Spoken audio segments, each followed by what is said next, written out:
Operation Gladio, Italian, Operazione Gladio, is the codename for a clandestine NATO stay-behind operation in Italy after World War II.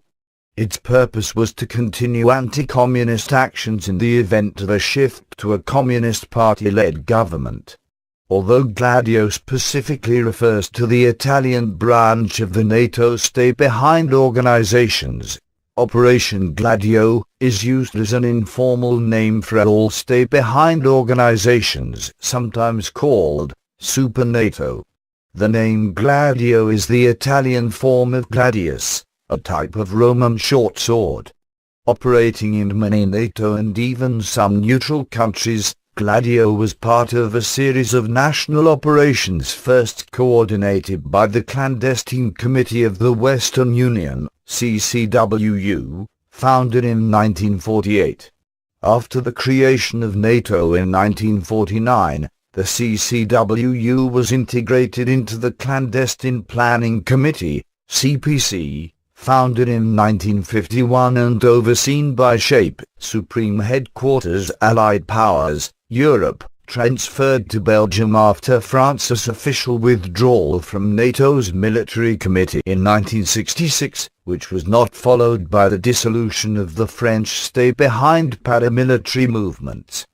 Role of the Central Intelligence Agency, CIA, in sponsoring Gladio and the extent of its activities during the Cold War era, and its relationship to right-wing terrorist attacks perpetrated in Italy during the years of late 1960s to early 1980s, and other similar clandestine operations is the subject of ongoing debate and investigation. Italy, Switzerland and Belgium have had parliamentary inquiries into the matter. The origin of Gladio can be traced to the so-called secret anti-communist NATO protocols, which were allegedly protocols committing the secret services of NATO member states to work to prevent communist parties from coming to power in Western Europe. According to the Italian researcher Mario Glitter, the protocols required member states to guarantee alignment with the Western Bloc, by any means. According to the United States journalist Arthur Rose, a secret clause exists in the North Atlantic Treaty requiring candidate countries, before joining NATO, to establish clandestine citizen cadres standing ready to eliminate communist cells during any national emergency. These clandestine cadres were to be controlled by the country's respective security services.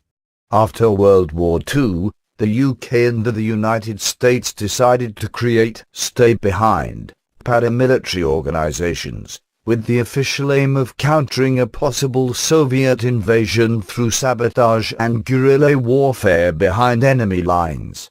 Arms caches were hidden, escape routes prepared, and loyal members recruited, that is, mainly hardline anti-communists, including many ex-Nazis or former fascists, whether in Italy or in other European countries.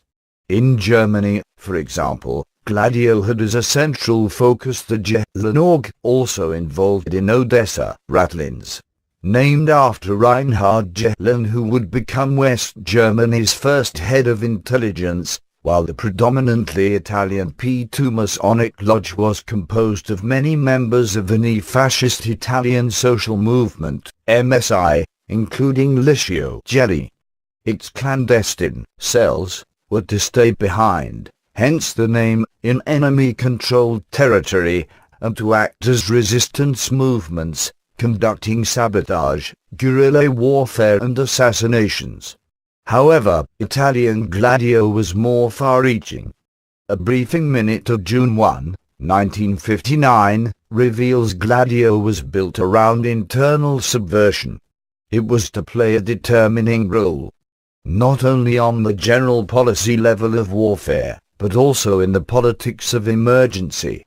In the 1970s, with communist electoral support growing and other leftists looking menacing, the establishment turned to the strategy of tension, with Gladio eager to be involved.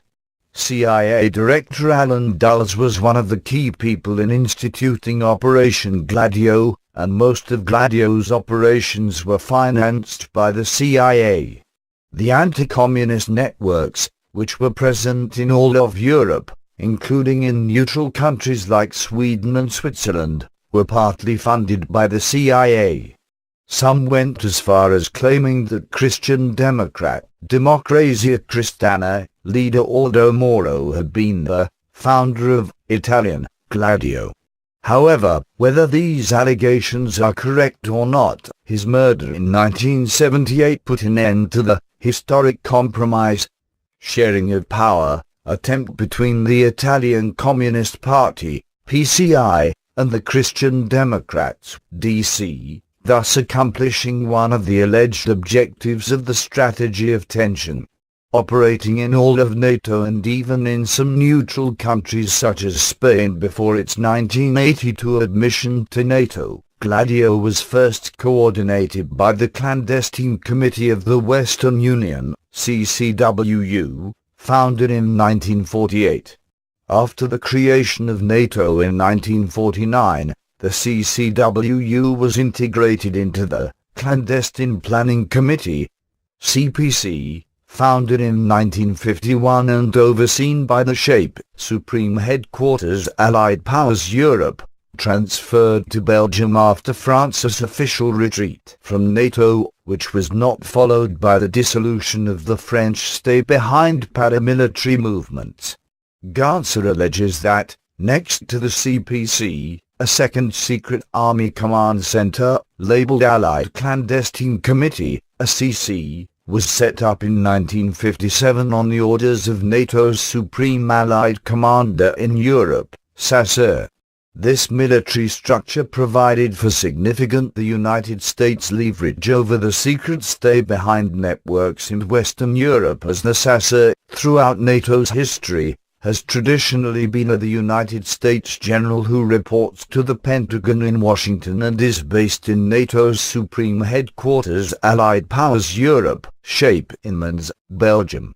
The Act's duties included elaborating on the directives of the network, developing its clandestine capability, and organizing bases in Britain and the United States.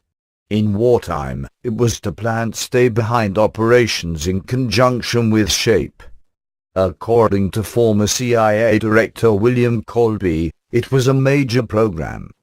Coordinated by the North Atlantic Treaty Organization, NATO, the secret armies were run by the European military secret services in close cooperation with the United States Central Intelligence Agency, CIA, and the British Foreign Secret Service Secret Intelligence Service, SIS, also MI6.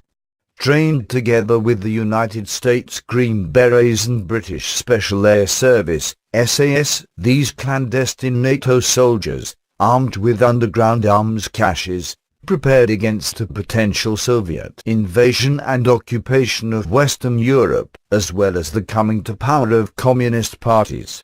The clandestine international network covered the European NATO membership, including Belgium, Denmark, France, Germany, Greece, Italy, Luxembourg, Netherlands, Norway, Portugal, Spain, and Turkey, as well as the neutral European countries of Austria, Finland, Sweden and Switzerland.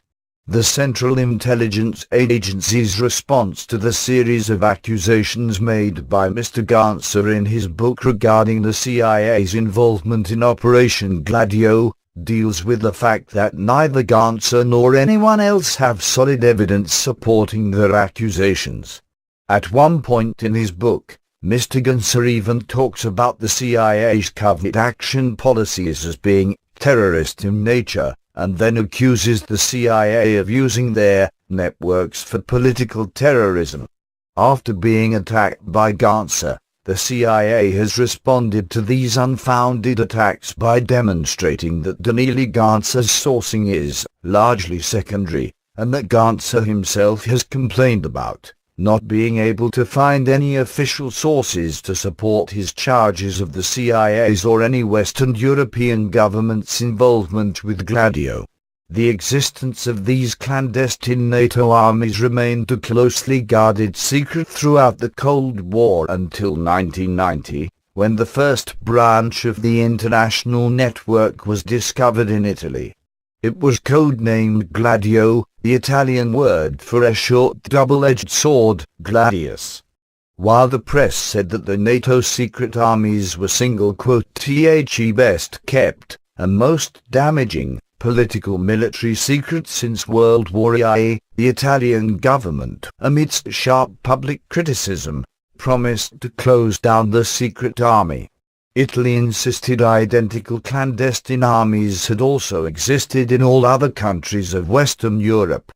This allegation proved correct, and subsequent research found that in Belgium, the secret NATO army was codenamed SDR8, in Denmark Absalon, in Germany TTBJD, in Grisloke, in Luxembourg Stay Behind, in the Netherlands Iando, in Norway Rock, in Portugal Aginta, in Switzerland P26, in Turkey Ozulharp Dizai, in Sweden Agag, Aktionsgruppen Alla Grunning, and in Austria OWSGV. However, the codenames of the secret armies in France, Finland and Spain remain unknown.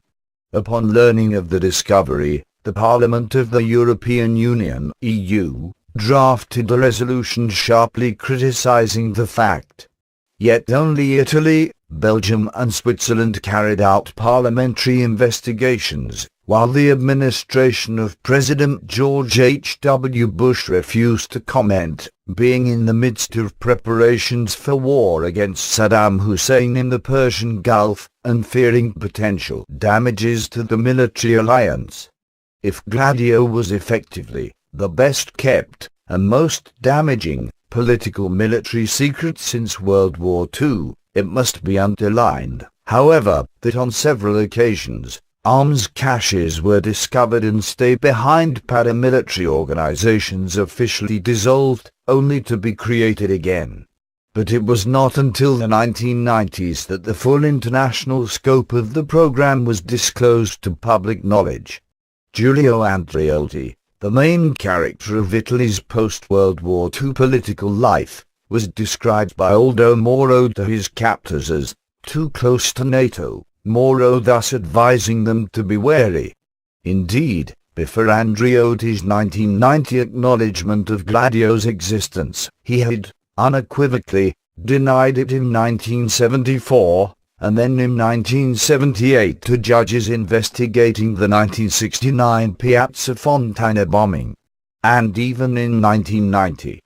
Testimonies collected by the two men, Judges Felice Casson and Carlo Mastiloni, investigating the 1972 Pettino fascist car bomb, and by the Commission on Terrorism on Rome, and inquiries by The Guardian, indicate that Gladio was involved in activities which do not square with Andreotti's account.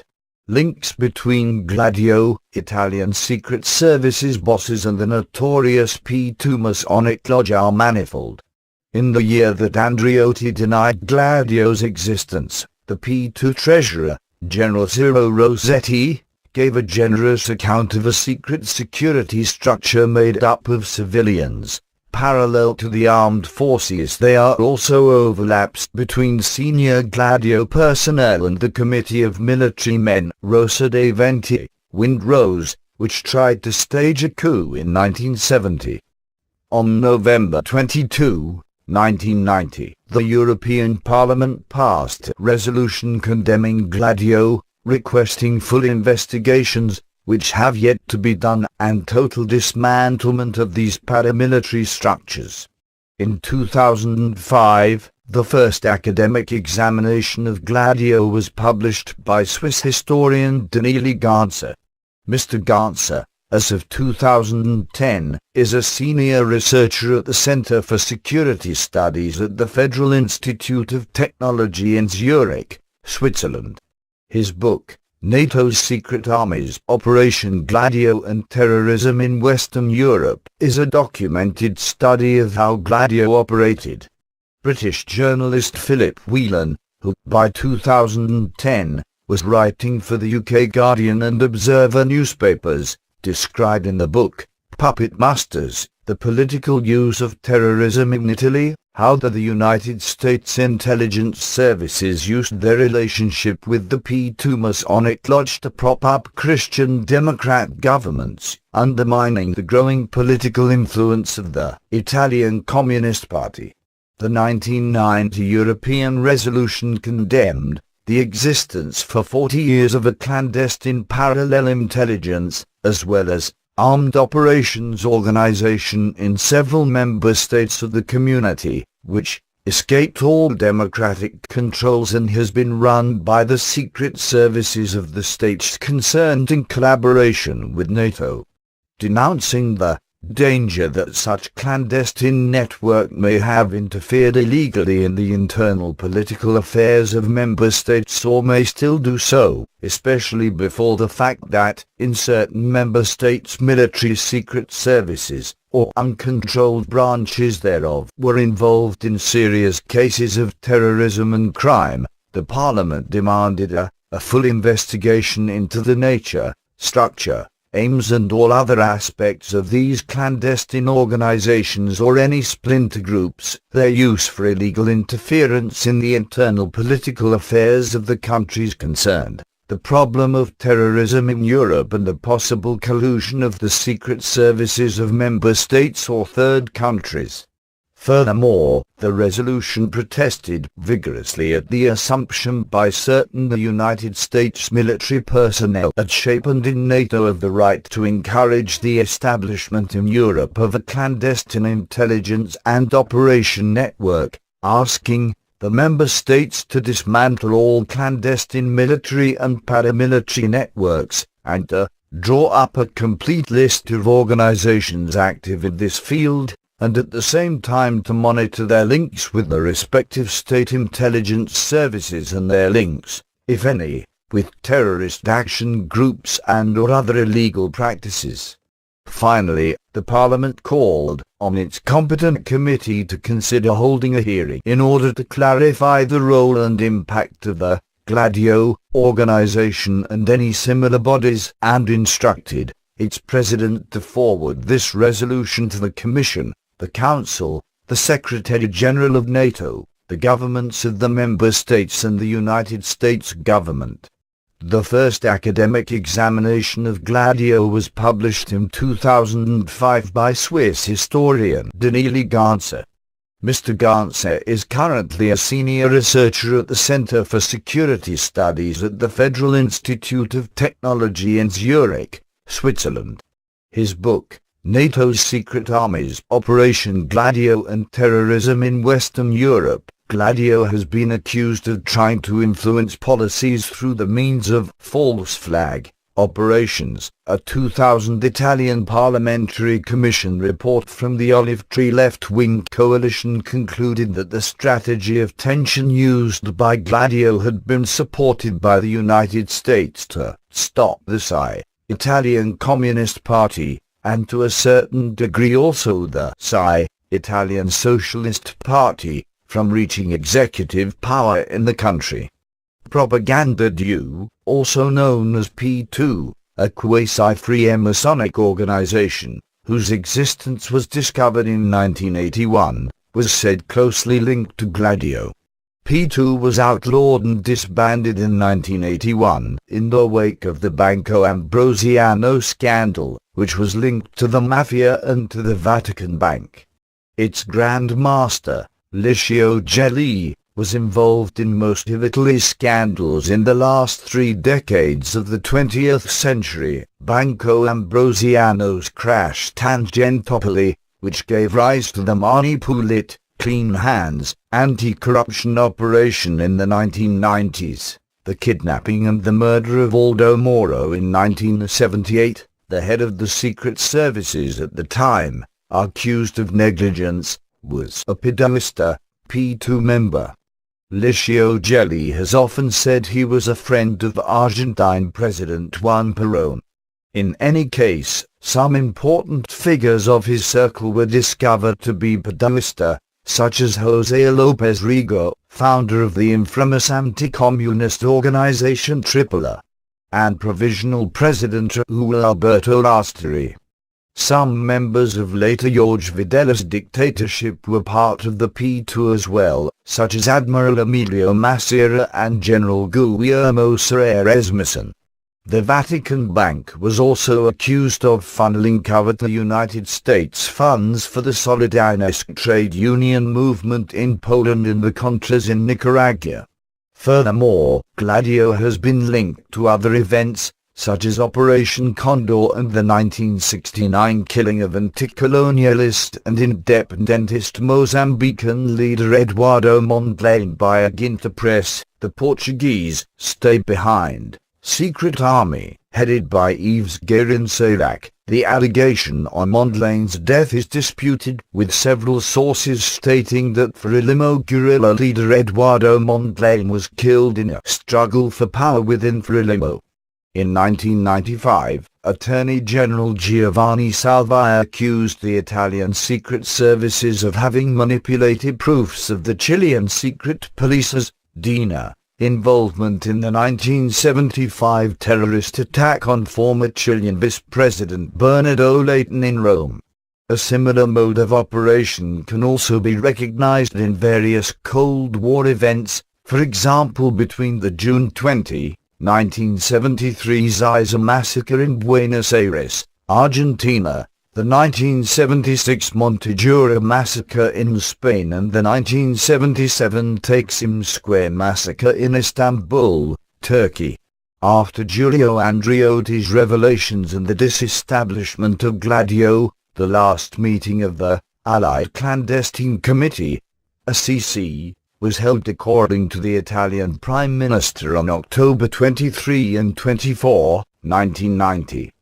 Despite this, various events have raised concerns about stay-behind armies still being in place.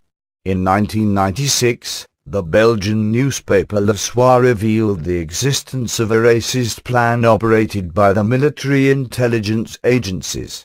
In 1999, Switzerland was suspected of again creating a clandestine paramilitary structure, allegedly to replace the former P-26 and P-27, the Swiss branches of Gladio. Furthermore, in 2005, the Italian press revealed the existence of the Department of Anti-Terrorism Strategic Studies, DSS, accused of being another Gladio.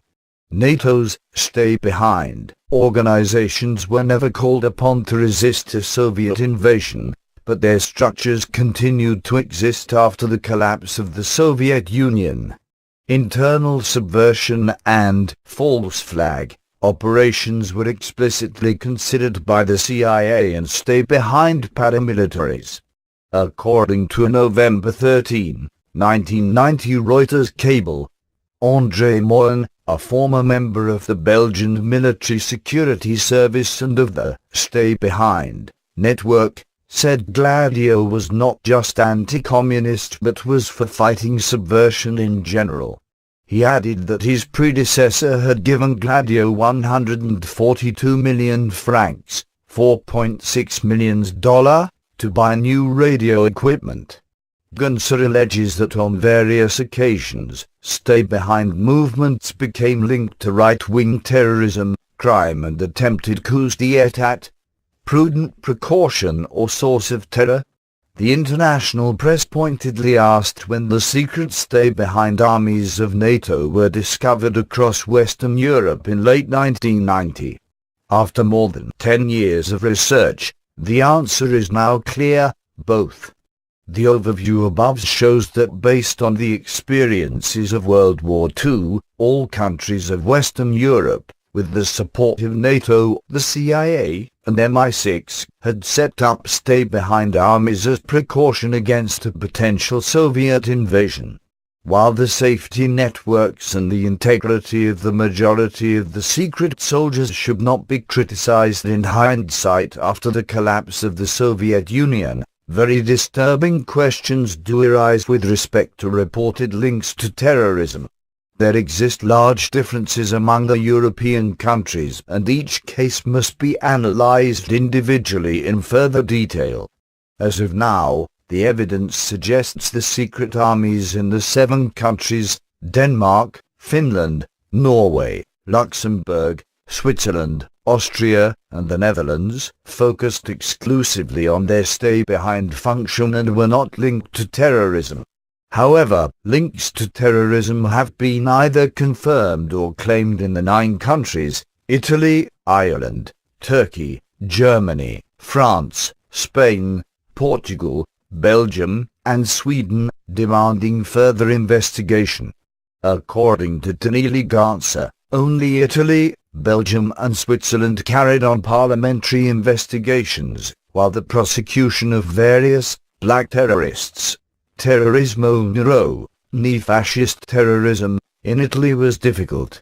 A 1990 article from The Guardian featured the following quote from Judge Libero Mancuso: "On the eve of the 1980 Bologna bombing anniversary, Liberato, sic, Mancuso, the Bologna judge who had led the investigation and secured the initial convictions of the Bologna bombers, broke 6 months of silence. It is now understood among those engaged in the matter of democratic rights that we are isolated, and the objects of a campaign of aggression. This is what has happened to the Commission and to the P2, and to the magistrates. The personal risks to us are small in comparison to this offensive of denigration, which attempts to discredit the quest for truth. In Italy there has functioned for some years now a sort of conditioning, a control of our national sovereignty by the P2, which was literally the master of the secret services, the army and our most delicate organs of state. Examples of such alleged terrorist acts include the strategy of tension in Italy, or the Oktoberfest bomb blast of 1980 in Munich. A Gladio official said that, depending on the cases, we would block or encourage far-left or far-right terrorism. The Italian NATO stay-behind organization, dubbed Gladio, was set up under Minister of Defense from 1953 to 1958, Paolo Taviani's, D.C., supervision. However, Gladio's existence came to public knowledge when Prime Minister Giulio Andreotti revealed it to the Chamber of Deputies on October 24, 1990, although far-right terrorist Vincenzo Vinciguerra had already revealed its existence during his 1984 trial. According to media analyst Edward S. Herman, both the President of Italy, Francesco Cossiga, and Prime Minister Giulio Andreotti had been involved in the Gladio organization and cover-up. Giulio Andreotti's October 24, 1990 revelations. Christian Democrat Prime Minister Giulio Andreotti publicly recognized the existence of Gladio on October 24, 1990. Andreotti spoke of a structure of information, response and safeguard, with arms caches and reserve officers. He gave to the Commissionis Regiae, the parliamentary commission led by Senator Giovanni Pellegrino in charge of investigations on bombings committed during the years of lead in Italy, a list of 622 civilians who according to him were part of Gladio. Andreotti also assured that 127 weapons cache had been dismantled and pretended that Gladio had not been involved in any of the bombings committed from the 1960s to the 1980s. Further evidence implicated neo-fascists linked to Gladio, in particular concerning the 1969 Piazza Fontana bombing, the 1972 Patino attack by Vincenzo Vinciguerra, the 1980 Bologna massacre in which SISMI officers were condemned for an investigation diversion, along with Licio Gelli, head of the P2 Masonic Lodge, etc. Andreotti declared that the Italian military services, predecessors of the SISMI, had joined in 1964 the Allied Clandestine Committee created in 1957 by the United States, France, Belgium and Greece, and which was in charge of directing Gladio's operations. However, Gladio was actually set up under Minister of Defense from 1953 to 1958, Polo Taviani's supervision. Beside, the list of Gladio members given by Andreotti was incomplete. It didn't include, for example, Antonio Arcanti, who described an organization very different from the one brushed by Giulio Andreotti, an organization closely tied to the SID Secret Service and the Atlantis strategy. According to Andreotti, the stay-behind organizations set up in all of Europe did not come under broad NATO supervision until 1959. 2000 Parliamentary Report, A Strategy of Tension. In 2000, a Parliament Commission report from the Gruppo Democratici di Sinistra Relevo concluded that the strategy of tension had been supported by the United States to stop the PCI, and to a certain degree also the PSI, from reaching executive power in the country. A 2000 Senate report stated that those massacres, those bombs, those military actions had been organized or promoted or supported by men inside Italian state institutions and, as has been discovered more recently, by men linked to the structures of United States intelligence. According to The Guardian, the report claimed that the United States intelligence agents were informed in advance about several right-wing terrorist bombings, including the December 1969 Piazza Fontana bombing in Milan and the Piazza della Loggia bombing in Brescia 5 years later, but did nothing to alert the Italian authorities or to prevent the attacks from taking place. It also alleged that Pino Rorty, current leader of the MSI Fiammatricola Party, a journalist and founder of the far-right Ordine Nuovo, New Order, subversive organization, received regular funding from a press officer at the United States Embassy in Rome. So even before the stabilizing plans that Atlantic circles had prepared for Italy became operational through the bombings, one of the leading members of the subversive right was literally in the pay of the American embassy in Rome. The report says, General Maletti's testimony concerning alleged CIA involvement. General Giannadelio Maletti, commander of the counterintelligence section of the Italian military intelligence service from 1971 to 1975, alleged in March 2001 during the 8th trial for the 1969 Piazza Fontana bombings that the CIA had full knowledge of the event. According to The Guardian, he said, his men had discovered that a right-wing terrorist cell in the Venice region had been supplied with military explosives from Germany.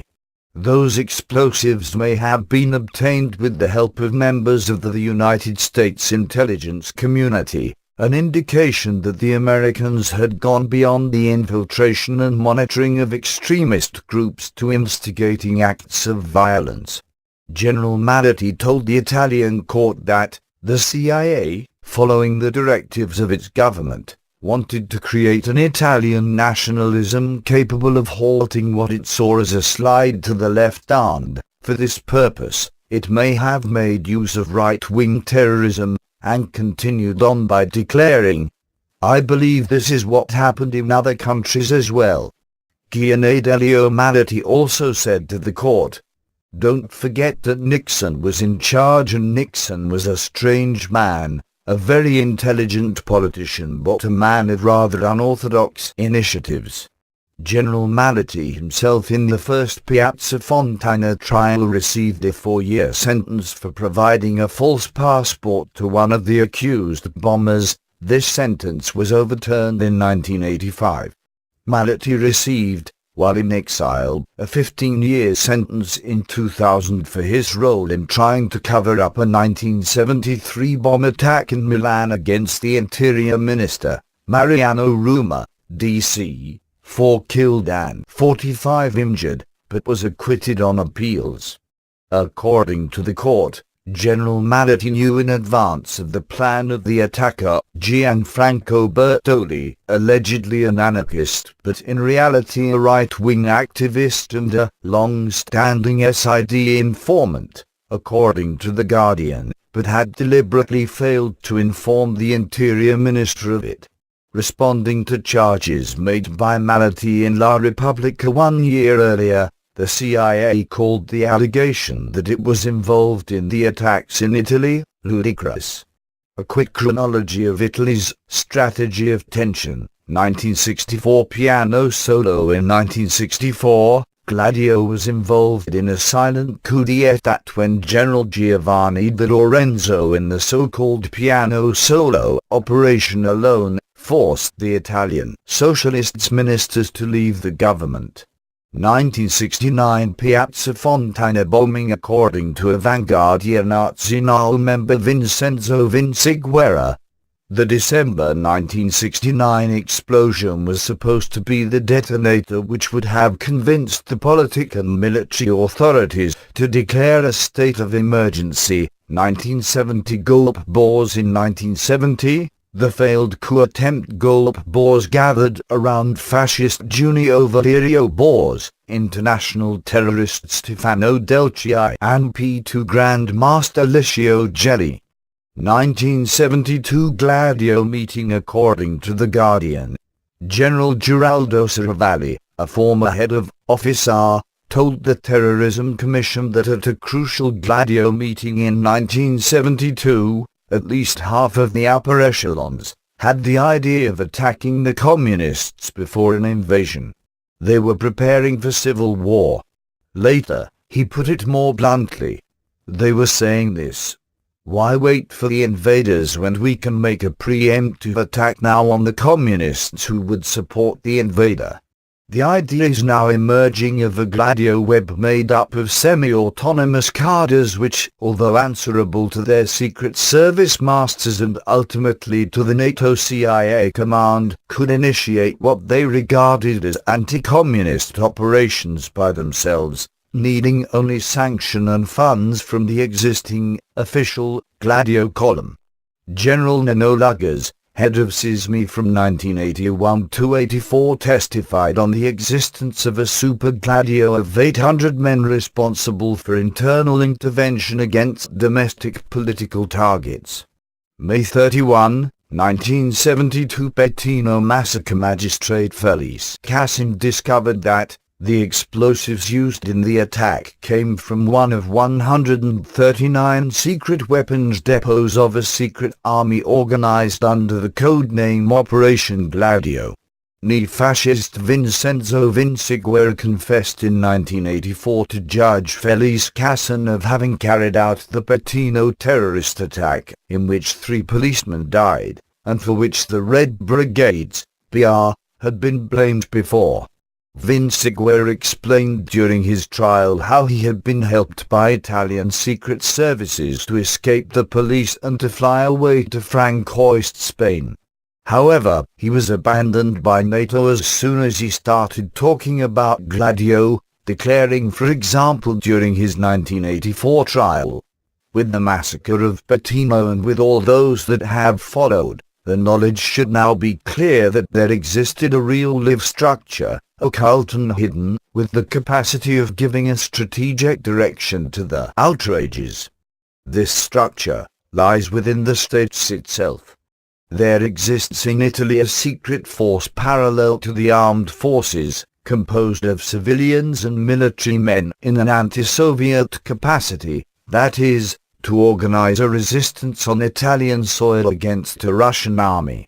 A super-organization which, lacking a Soviet military invasion which might not happen, took up the task, on NATO's behalf, of preventing a slip to the left in the political balance of the country.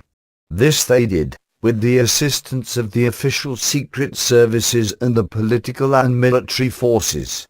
He then said to The Guardian in 1990, "I say that every single outrage that followed from 1969 fitted into a single, organized matrix of vanguardia national, like Ordine Nouveau, the main right-wing terrorist group active during the 1970s, were being mobilized into the battle as part of an anti-communist strategy originating not with organizations deviant from the institutions of power, but from within the state itself, and specifically from within the ambit of the state's relations within the Atlantic Alliance." November 23, 1973 bombing of the plane Argo 16. General Geraldo Cervalli, head of Gladio from 1971 to 1974, told a television program that he now thought the explosion aboard the plane Argo 16 on 23 November 1973 was probably the work of gladiatri who were refusing to hand over their clandestine arms.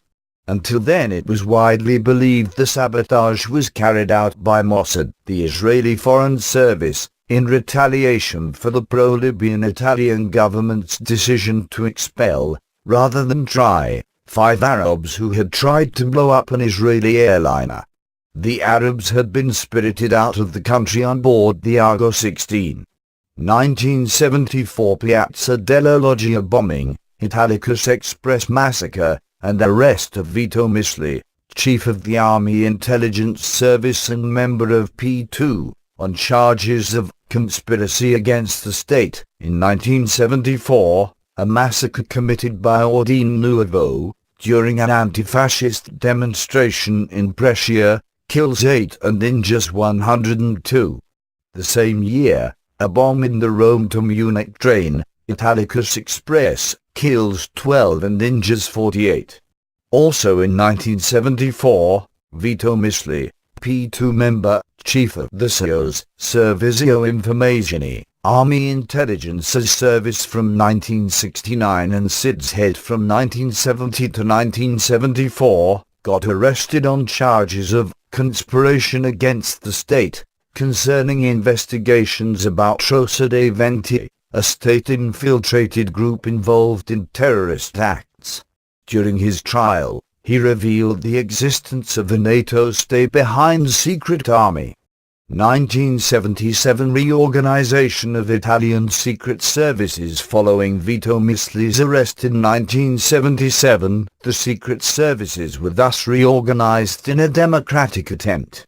With law sign 801 of the 24th of October 1977, SID was divided into SISMI, Servizio per la Informazione e la Sicurezza Militare, sized Servizio per la Informazione e la Sicurezza Democratica, and SISIS, Comitato Esecutivo per I Servizi di Informazione e Sicurezza.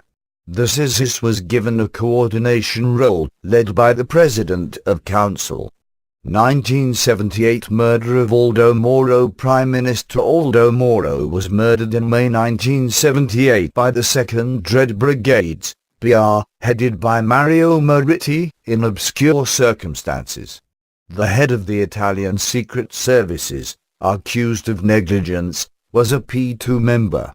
The so-called historic compromise between the Christian Democrats and the SI was abandoned. The Italian government led by Prime Minister Francesco Cossiga, a member of the extreme right faction of Italy's Christian Democrat Party, a pro-NATO Atlantist, was also suspected of involvement in the killing of Aldo Moro.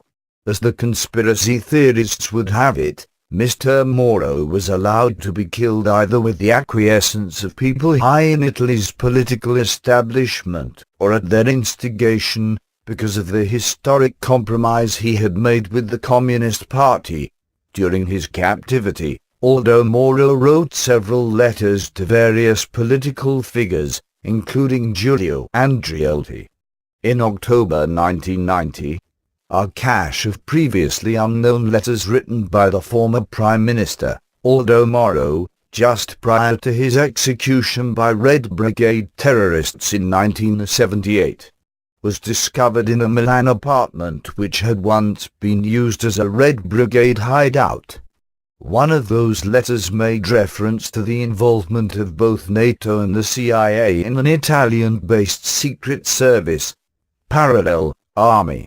This safe house had been thoroughly searched at the time by Carlo Alberto Dalla Chiesa, the head of counter-terrorism. "How is it that the papers had not been revealed before?" asked the independent Carlo Alberto Dalla Chiesa was murdered in 1982.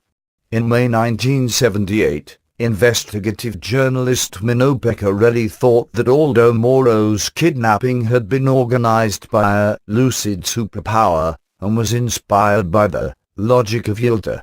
He painted the figure of General Carlo Alberto Dalla Chiesa as General Amen, explaining that it was him that during Aldo Moro's kidnap had informed Interior Minister Francesco Cossiga of the localization of the cave where Moro was detained.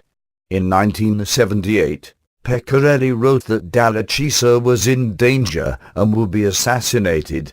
Dalla Chiesa was murdered 4 years later. After Aldo Moro's assassination, Mino Pecorelli published some confidential documents, mainly Moro's letters to his family.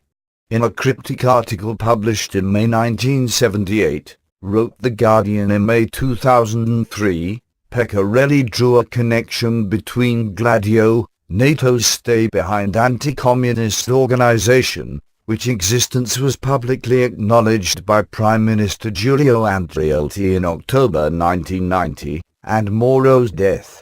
During his interrogation, Aldo Moro had referred to NATO's anti-guerrilla activities. Mino Pecorelli, who was on Licio Gelli's list of P2 members discovered in 1980, was assassinated on March 20, 1979. The ammunitions used, a very rare type, were the same as discovered in the Banda della Mariana's weapons stock hidden in the health minister's basement. Pecorelli's assassination has been thought to be directly related to Prime Minister Giulio Andreotti, who was condemned to 20 years of prison for it in 2002 before having the sentence cancelled by the Supreme Court of Cassation in 2003. 1980 Bologna massacre, the makings of the bomb, came from an arsenal used by Gladio. According to a parliamentary commission on terrorism, the suggested link with the Bologna massacre is potentially the most serious of all the accusations leveled against Gladio, and comes just 2 days after the Italian Prime Minister, Giulio Andreotti, cleared Gladio's name in a speech to Parliament, saying that the secret army did not drift from its formal NATO military brief. In November 1995, neo-fascist terrorists Valerio Fioravanti and Francesco Membro, members of the Nuclei Armati Rivoluzionari, NRR, were convicted to life imprisonment as executors of the 1980 Bologna massacre. The NRR fascist group worked in cooperation with the Banda della Mariana, a mafia-linked gang which took over Rome's underground in the 1970s and was involved in various political events of the strategy of tension, including the Aldo Moro case, the 1979 assassination of Mino Pecorelli, a journalist who published articles alleging links between Prime Minister Giulio Andreotti and the mafia, as well as the assassination of God's banker, Roberto Calvi in 1982. The investigations concerning the Bologna bombing proved Gladio's direct influence. Licio Gelli, P2's headmaster, received a sentence for investigation diversion, as well as Francesco Pazienza and Sismi officers Pietro Mazzamesi and Giuseppe Belmonte. Avanguardia Nazionale founder Stefano Delcia, who was involved in the Gulp Wars in 1970, was also accused of involvement in the Bologna massacre. 1982 murder of General Carlo Alberto Dalla Chiesa, head of counter-terrorism. General Carlo Alberto Dalla Chisa's 1982 murder in Palermo by Pinocchio, one of the mafia godfather Salvatoriana's, a Catotoriana, favorite hitmen, is allegedly part of the strategy of tension. Alberto Dalla Chisa had arrested Red Brigade's founders Renato Curcio and Alberto Franceschini in September 1974, and was later charged of investigation concerning Aldo Moro. He had also found Aldo Moro's letters concerning Gladio. October 24, 1990, Giulio Andreotti's acknowledgement of Operazione Gladio after the discovery by Judge Felice Casson of documents on Gladio in the archives of the Italian Military Secret Service in Rome. Giulio Andreotti, head of Italian government, revealed to the Chamber of Deputies the existence of Operazione Gladio on October 24, 1990, insisting that Italy has not been the only country with secret, stay-behind armies. He made clear that each chief of government had been informed of the existence of Gladio. Former Socialist Prime Minister Bettino Craxi said that he had not been informed until he was confronted with a document on Gladio signed by himself while he was Prime Minister. Former Prime Minister Giovanni Spadolini, Republican Party, at the time President of the Senate, and former Prime Minister Arnoldo Fellini, at the time Secretary of the ruling Christian Democratic Party, claimed they remembered nothing.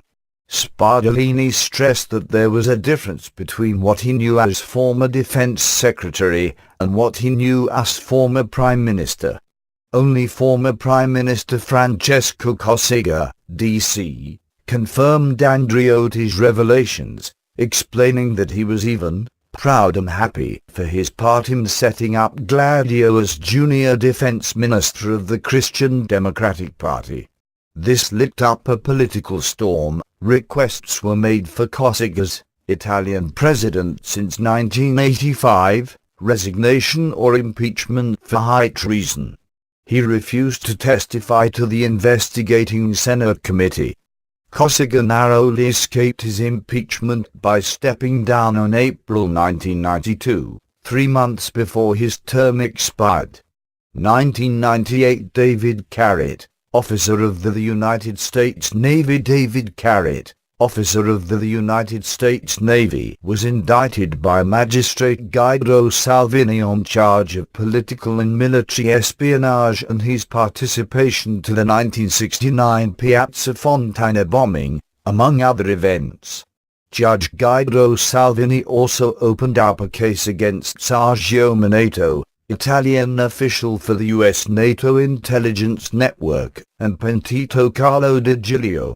La Repubblica underlined that Carlo Rocci, CIA's man at Milan, was surprised in 1995 searching for information concerning Operation Gladio, thus demonstrating that all was not over.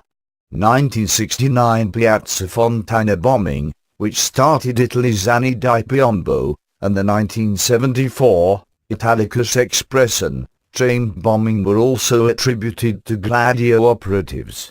In 1975, Stefano Delcia met with Pinochet during Franco's funeral in Madrid, and would participate afterward in Operation Condor, preparing for example the attempted murder of Bernardo Leighton, a Chilean Christian Democrat, or participating in the 1980 cocaine coup of Luis Garcia Tejeda in Bolivia. In 1989, he was arrested in Caracas, Venezuela, and extradited to Italy to stand trial for his role in the Piazza Fontana bombing.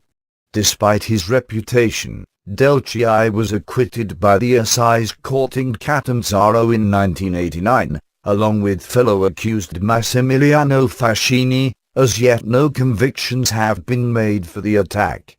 According to Avanguardia Nazionale member Vincenzo Vinciguerra, the December 1969 explosion was supposed to be the detonator which would have convinced the political and military authorities to declare a state of emergency. The DSS, another Gladio, In July 2005, the Italian press revealed the existence of the Department of Anti-Terrorism Strategic Studies, DSS, a parallel police, created by Gaetano Sea and Riccardo Sindoca, two leaders of the National Union of the Police Forces (UNPF), a trade union present in all the state security forces. Both said they were former members of Gladio. According to the DSS website, closed after these revelations, Fabrizio Quattrocchi, murdered in Iraq after being taken hostage, was there, for the DSS. According to the Italian investigators, the DSS was trying to obtain international and national recognition by intelligence agencies, in order to obtain finances for its parallel activities. Furthermore, Il Messaggero, quoted by The Independent, declared that, according to judicial sources, wiretaps suggested DSS members had been planning to kidnap Cesare Battisti, a former communist activist. We were seeing the genesis of something similar to the death squads in Argentina. The AA groups, the magistrate is reported to have said. After the 1966 retreat of France from NATO, the SHAPE headquarters were displaced to Mons in Belgium.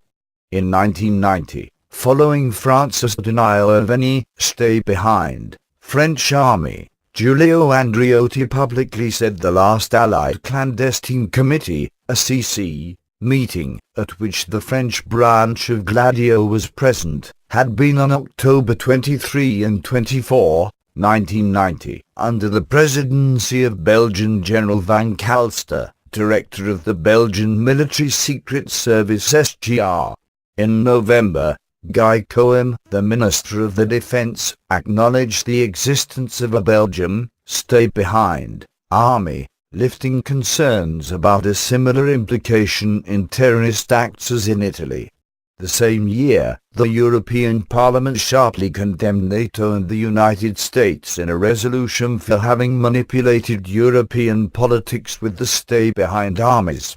New legislation governing intelligence agencies' missions and methods was passed in 1998, following two government inquiries and the creation of a permanent parliamentary committee in 1991, which was to bring them under the authority of Belgium's federal agencies.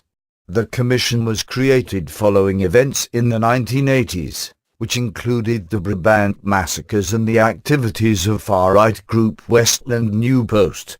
France. In 1947, Interior Minister Edouard Deprez revealed the existence of a secret stay-behind army in France codenamed Plan Bly.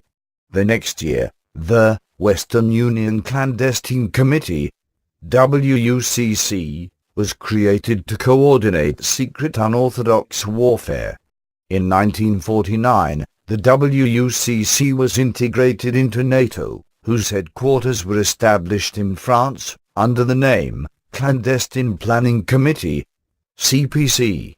In 1958, NATO founded the Allied Clandestine Committee, ACC, to coordinate secret warfare. The network was supported with elements from DCE, and had military support from the 11th Choc Regiment.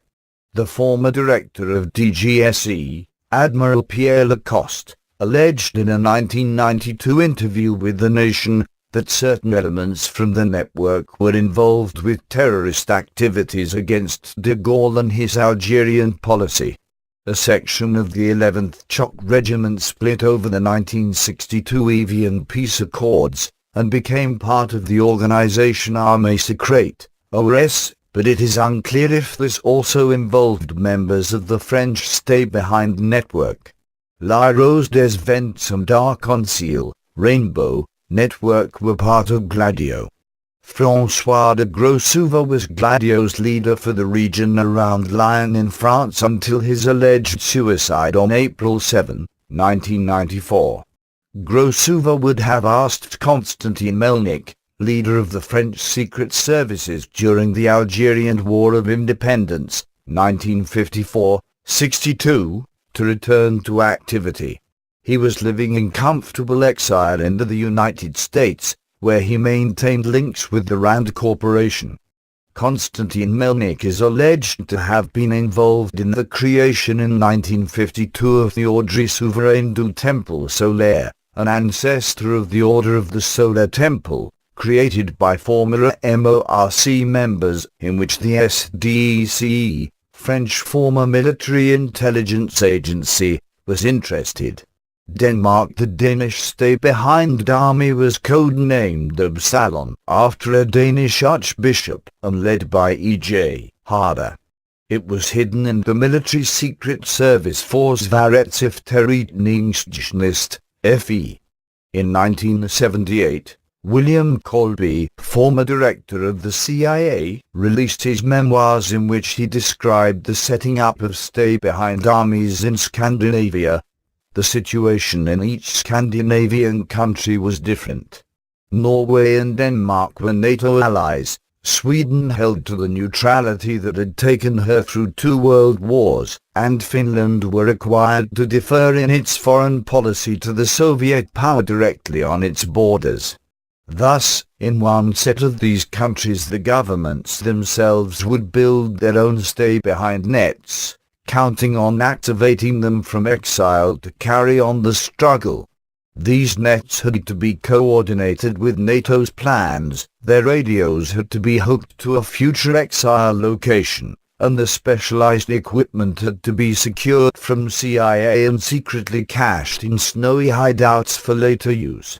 In other set of countries, CIA would have to do the job alone or with, at best, unofficial, local help, since the politics of those governments barred them from collaborating with NATO, and any exposure would arouse immediate protest from the local communist press, Soviet diplomats and loyal Scandinavians who hoped that neutrality or non-alignment would allow them to slip through a World War III unharmed. On November 25, 1990, Danish daily newspaper Berlingske Tidende, quoted by Daniele Ganser, 2005, confirmed William Colby's revelations, by a source named Q. Colby's story is absolutely correct. Absalon was created in the early 1950s. Colby was a member of the world-spanning layman Catholic organization Opus Dei, which, using a modern term, could be called right-wing. Opus Dei played a central role in the setting up of Gladio in the whole of Europe and also in Denmark. The leader of Gladio was Hardy, who was probably not a Catholic. But there are not many Catholics in Denmark, and the basic elements making up the Danish Gladio were former WW2 resistance people, former prisoners of Vesterfængsel, Froslev New Engum, and also of the Danish Brigade. Germany. Reinhard Gehlen, Nazi intelligence agent on the East Front during the war, turned towards the United States after the war and set up the Gehlen organization, which used many former Nazi Party members for intelligence purposes during the Cold War. But alongside the Gehlen organization, which became the nucleus of the Bundesnachrichtendienst, BND, Federal Intelligence Service, West Germany's intelligence agency created in 1956, the United States intelligence also set up a German stay-behind network parallel and juxtaposed to the Gehlen org, which also had a role in the organization of the Odessa network, used to exfiltrate Nazi war criminals. CIA documents released in June 2006 under the 1998 Nazi War Crimes Disclosure Act, more than 15 years after Prime Minister Giulio Andreotti's revelations concerning Gladio, show that the CIA organized stay-behind networks of German agents between 1949 and 1955. One of these networks supported by the CIA was the Technisdienst, TD, Technical Service, section within the Bunddeutsche Jugend, BDJ, Union of German Youth. The anti-communist BDJ was founded in 1950 by ex-Nazis Erhard Peters and CIA money contact Paul Neuth. The existence of TD came to light after a speech in the Hesse Landtag by PM Georg August Zinn. During the investigations into BDJ, which started in September 1952, a couple of arms caches were found, including one in the Odenwald region, Hesse. The claim by August Zinn that the BDJ supposedly was in the possession of a list of Social Democrats and Communists to be liquidated in case of a Soviet invasion, including leading figures of the opposition Social Democratic Party, was denied by German Chancellor Konrad Adenauer. The BDJ was outlawed in January 1953. Documents shown to the Italian Parliamentary Terrorism Committee revealed that in the 1970s British and French officials involved in the network visited a training base in Germany built with the United States money. In 1976, the Secret Service BND Secretary Heidrun Hofer was arrested after having revealed the secrets of the German stay-behind army to her husband, who was a spy of the KGB. The 1980 Oktoberfest bomb blast revelations of a witness in the investigation of the Oktoberfest bomb blast of 1980 in Munich lead to the conclusion that the explosives might have come from the German neo-Nazi Heinz Lemke. In 1981, German police by chance found an arms cache in the Lauenburg Heath, which led to the arrest of Lemke and the discovery of other arms caches in Lower Saxony. A few days later Lemke hanged himself in his prison cell. Lemke had been questioned in Oktoberfest investigation, but the public prosecutors found no evidence that he supplied the explosives for the bombing. Lemke's arms caches were supposed to be connected to Gladio by a number of researchers and journalists. CIA's documents released in June 2006. One network included Staff Sergeant Heinrich Hoffmann and Lieutenant Colonel Hans Roos, and another one, codenamed Kibitz 15, was run by Lieutenant Colonel Walter Kopp, a former Wehrmacht officer, described by his own North American handlers as an unreconstructed Nazi. In an April 1953 CIA memo released in June 2006, the CIA headquarters wrote, "The present furore in Western Germany over the resurgence of the Nazi or neo-Nazi groups is a fair example, in miniature, of what we would be faced with. Therefore some of these networks were dismantled." These documents stated that the ex-Nazis were a complete failure in intelligence terms.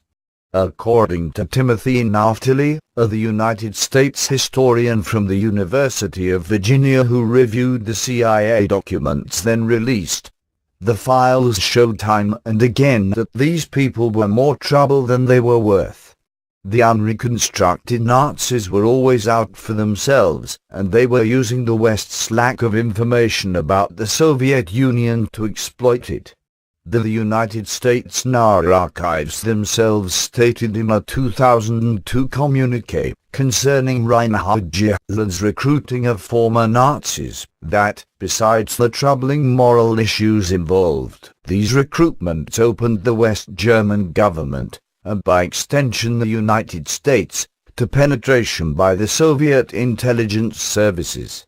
Hans Globk, who had worked for Adolf Eichmann in the Jewish Affairs Department and helped draft the 1935 Nuremberg Laws, became Chancellor Konrad Adenauer's national security advisor in the 1960s, and was the main liaison with the CIA and NATO, according to The Guardian. A March 1958 memo from the German BND agency to the CIA wrote that Adolf Eichmann is reported to have lived in Argentina under the alias Clemens since 1952. However, the CIA did not pass the information on to the Israeli Mossad, as it feared revelations concerning its use of former Nazis for intelligence purposes. Eichmann, who was in charge of the Jewish Affairs Department, was abducted by the Mossad 2 years later. Among these information that might have been revealed by Eichmann were the ones concerning Hans Globk, CIA's liaison in West Germany. At the request of Bonn, the CIA persuaded Life magazine to delete any reference to Globk from Eichmann's memoirs, which it had bought from his family. Norbert Jaretzko's 2004 revelations. In 2004, the German spy master Norbert Jaretzko published a book about his work at the BND. He went into details about recruiting partisans for the German stay-behind network. He was sacked from BND following a secret trial against him, because the BND could not find out the real name of his Russian source, Ryur Bezel, whom he had recruited. A man with the name he put on file was arrested by the KGB following treason in the BND, but was obviously innocent, his name having been chosen at random from the public phone book by Jaretzko. According to Jaretzko, the BND built up its branch of Gladio, but discovered after the fall of the German Democratic Republic that it was 100% known to the Stasi early on. When the network was dismantled, further odd details emerged. One fellow spy master had kept the radio equipment in his cellar at home with his wife, doing the engineering test call every 4 months, on the grounds that the equipment was too valuable to remain in civilian hands. Jaretzko found out because this spy master had dismantled his section of the network so quickly. There had been no time for measures such as recovering all caches of supplies. Civilians recruited as stay-behind partisans were equipped with a clandestine shortwave radio with a fixed frequency. It had a keyboard with digital encryption, making use of traditional Morse code obsolete.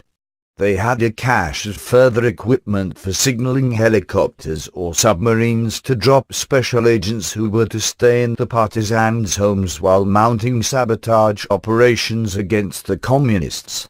In a German documentary about the Munich massacre happening at the 1972 Summer Olympics, Jaretzko further claims that BND stay-behind forces were activated and on alert shortly after the hostage-taking. The German police had no specially trained counter-terrorist units at hand at that time. The BND agents, however, according to Jaretzko, were uniquely skilled and equipped for covert operations, which included sharpshooting and helicopter insertion.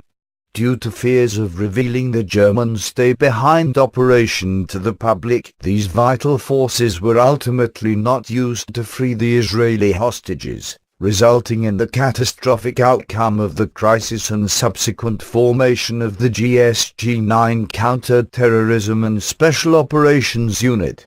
The aim of British Prime Minister Winston Churchill was to prevent the communist-led EM resistance movement from taking power after the end of World War II. After the suppression of a pro-EM uprising in April 1944 among the Greek forces in Egypt, a new and firmly reliable unit was formed, the 3rd Greek Mountain Brigade, which excluded almost all men with views ranging from moderately conservative to left-wing.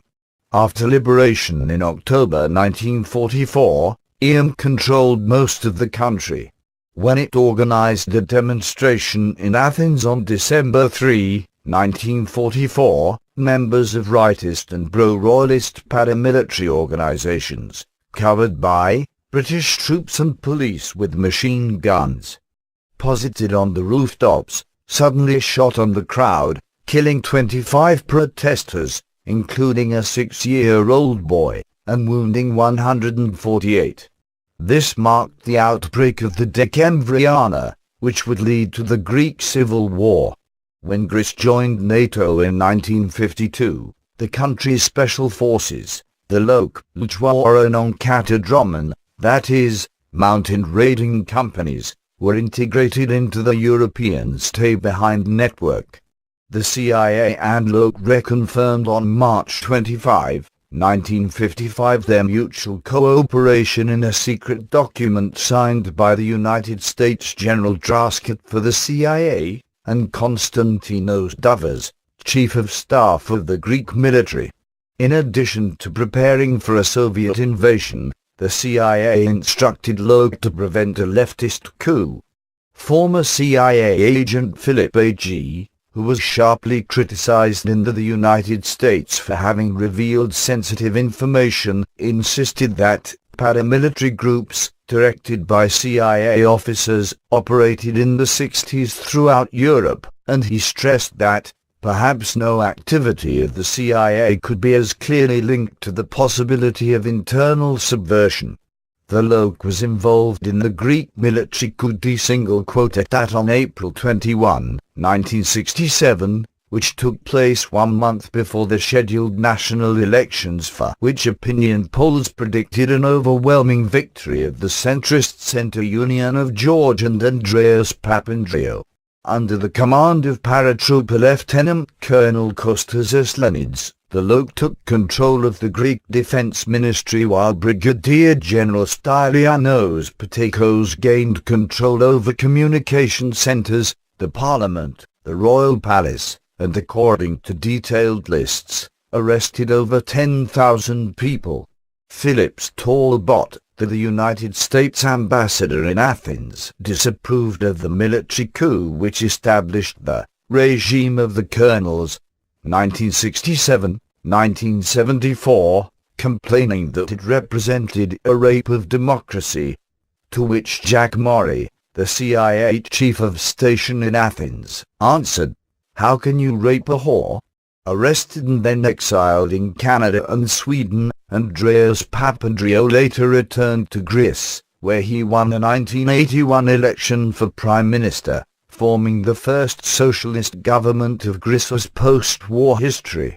According to his own testimony, he discovered the existence of the secret NATO army, then codenamed Red Sheepskin, as acting Prime Minister in 1984 and had given orders to dissolve it. Following Giulio Andreotti's revelations in 1990, the Greek Defence Minister confirmed that a branch of the network, known as Operation Sheepskin, operated in his country until 1988. The socialist opposition called for a parliamentary investigation into the secret army and its alleged link to terrorism and the 1967 coup d'état. Public Order Minister Yanis Vassiliadis declared that there was no need to investigate such fantasies, as sheepskin was one of 50 NATO plans which foresaw that when a country was occupied by an enemy there should be an organized resistance. It foresaw arms caches and officers who would form the nucleus of a guerrilla war. In other words, it was a nationally justifiable act. In December 2005, journalist Kleanthis Grivas published an article in Protothema, a Greek Sunday newspaper, in which he accused Sheepskin for the assassination of CIA Station Chief Richard Welsh in Athens in 1975, as well as the assassination of British military attaché Stephen Saunders in 2000. This was denied by the United States State Department, who responded that the Greek terrorist organization 17 November was responsible for both assassinations, and that Grivas's central piece of evidence had been the Westmoreland Field Manual, which the State Department, as well as an independent congressional inquiry, have alleged to be a Soviet forgery. The document in question, however, makes no specific mention of Greece, November 17, nor Welsh. The State Department also highlighted the fact that, in the case of Richard Welsh, Grivas bizarrely accuses the CIA of playing a role in the assassination of one of its own senior officials, while Sheepskin couldn't have assassinated Stephen Saunders for the simple reason, according to the United States government, that the Greek government stated it dismantled the Stay Behind network in 1988. Netherlands. A large arms cache was discovered in 1983 near the village Vel. In 1990 the government by means of then Prime Minister Adlubers was forced to confirm that the arms were related to planning for unorthodox warfare. He insisted that the Dutch organization was, contrary to the operations in other European countries, totally independent from NATO command, and during wartime occupation would be commanded by the Dutch government in exile. The operating bureaus of the organization would also move to safety in England or the USA at the first sign of trouble. In his television show of 22 April 2007, Dutch crime journalist Peter R. de Vries revealed that weapons had been illegally supplied to Gladio well after the network was supposed to have been disbanded. A Dutch investigative television program revealed on September 9, 2007, that an arms cache that belonged to Gladio was ransacked in the 1980s. The cache was located in a forest near Scheveningen. Some of stolen weapons later turned up, including hand grenades and machine guns, when police officials arrested criminals Sam Klepper and John Meyer-Remit in 1991. The Dutch Military Intelligence Agency, MIVD, feared at that time that the disclosure of the Gladio history of these weapons was politically explosive. Norway in 1957, the director of the Secret Service NIS, Wilhelm Wang, protested strongly against the proactive intelligence activities at F North, as described by the chairman of CPC. NIS was extremely worried about activities carried out by officers at Curlses. This concerned SB, war and counterintelligence. These activities supposedly included the blacklisting of Norwegians. Shape denied these allegations. Eventually, the matter was resolved in 1958, after Norway was assured about how stay-behind networks were to be operated. In 1978, the police discovered an arms cache and radio equipment at a mounting cabin and arrested Hans Otto Meyer, a businessman accused of being involved in selling illegal alcohol. Meyer claimed that the weapons were supplied by Norwegian intelligence. Rolf Hansen, defense minister at that time, stated the network was not in any way answerable to NATO and had no CIA connection. Portugal. Further information. A Ginter Press. In 1966, the CIA set up a Ginter Press which, under the direction of Captain Yves Guérin-Sérac, who had taken part in the founding of the OAS, ran a secret stay-behind army and trained its members in covert action techniques amounting to terrorism, including bombings, silent assassinations, subversion techniques, clandestine communication and infiltration and colonial warfare. A Ginter Press was suspected of having assassinated General Humberto Delgado, 1906-1965, founder of the Portuguese National Liberation Front against Salazar's dictatorship. Prominent historians and several sources also claimed Delgado's assassination was performed by PID Operational Rosa Casaco, as well as anti-colonialist leader Amilcar Cabral, 1924-1973, founder of the PAIG, African Party for the Independence of Guinea and Cape Verde, and Eduardo Mondlane, leader of the Liberation Movement Frelimo, Front de Libertação de Moçambique, in 1969. Prominent historians and several sources also claim Cabral's assassination was performed by individuals within Cabral's guerrilla movement, the PAIG, and Mondlane's death was work of his enemies inside Frelimo. According to these versions, both assassinations were the result of struggles for power within the independentist movements. United Kingdom. In the United Kingdom, Prime Minister Winston Churchill created the Special Operations Executive, SO, in 1940 to assist resistance movements and carry out subversive operations in enemy-held territory across occupied Europe. Guardian reporter David Pallister wrote in December 1990 that a guerrilla network with arms caches had been put in place following the fall of France. It included Brigadier Mid Mike Calvert, and was drawn from a Special Forces ski battalion of the Scots Guards, which was originally intended to fight in Nazi-occupied Finland. Known as auxiliary units, they were headed by Major Kalingubians, an expert in guerrilla warfare who would later lead the SO. The auxiliary units were attached to GHQ Home Forces, and concealed within the Home Guard. The units were created in preparation of a possible invasion of the British Isles by the Third Reich.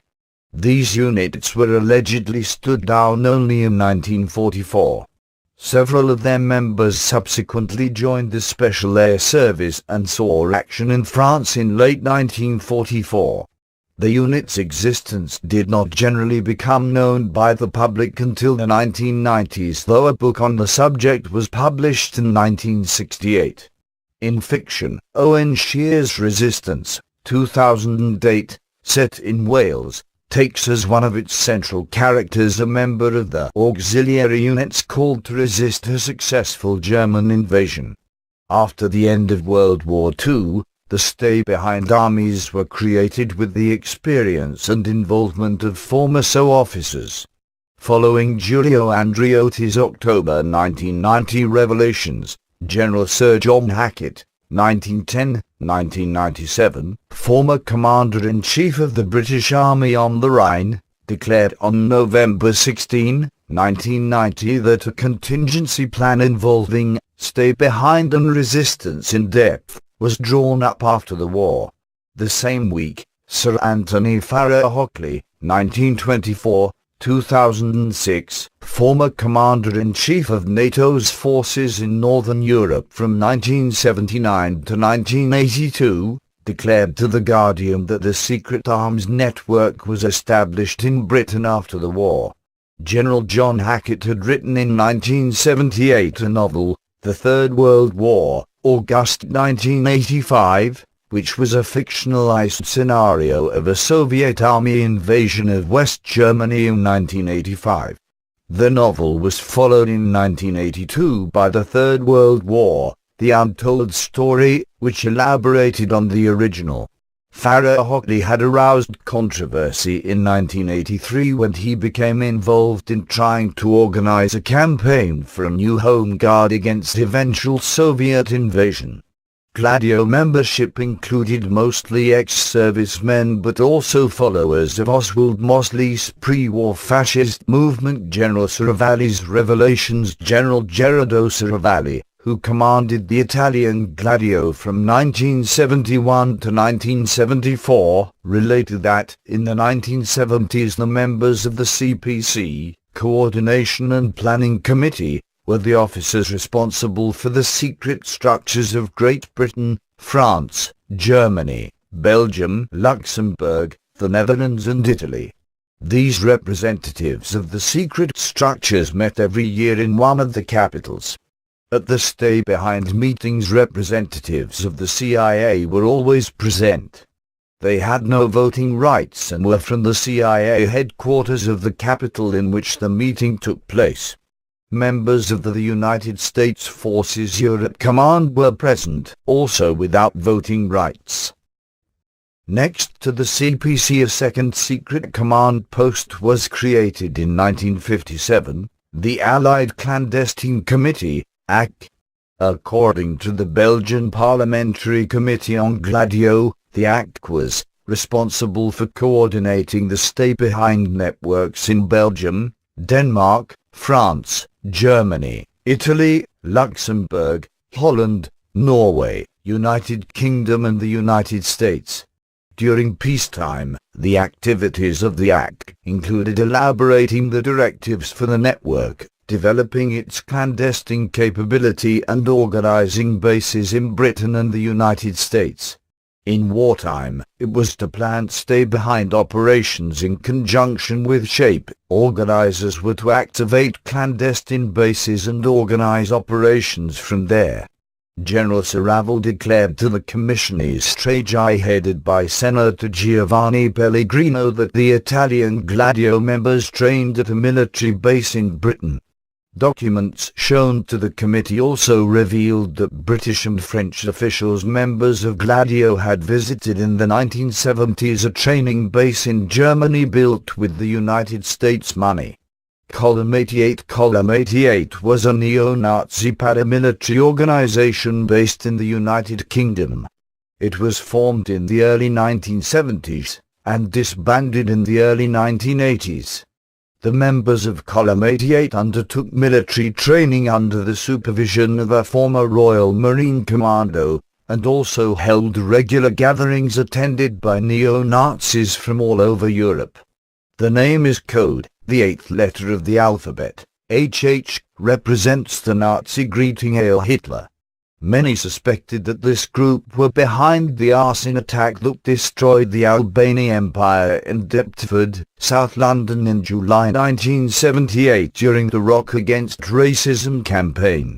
In January 1991, the well-known UK anti-fascist Searchlight magazine, as part of a series of often contradictory articles variously alleging that C-88 was the paramilitary wing of the British nationalist movement or a honey trap operation set up by British intelligence, claimed that Column 88 was part of an alleged European Gladio, stay behind, network set up and trained by special forces units, such as the British SAS, to conduct sabotage and assassinations in the event of a Soviet invasion of Western Europe.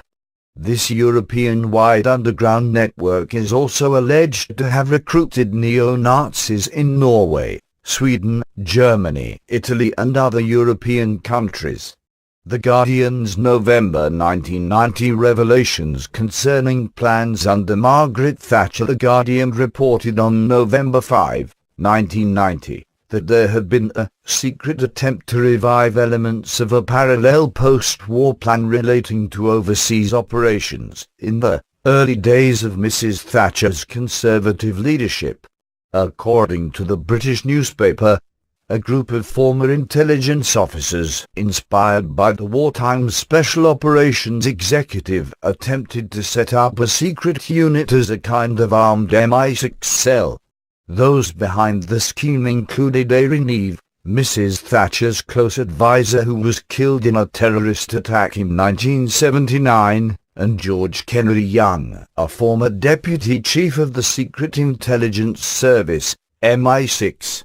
The newspaper stated that Thatcher had been initially enthusiastic but dropped the idea after the scandal surrounding the attack by the French Secret Service on the Greenpeace ship, Rainbow Warrior, in New Zealand in 1985. The Swiss branch, P-26, as well as Italian Gladio, had trained in the UK in the early 1970s. Parallel stay-behind operations in non-NATO countries. In Austria, the first secret stay-behind army was exposed in 1947.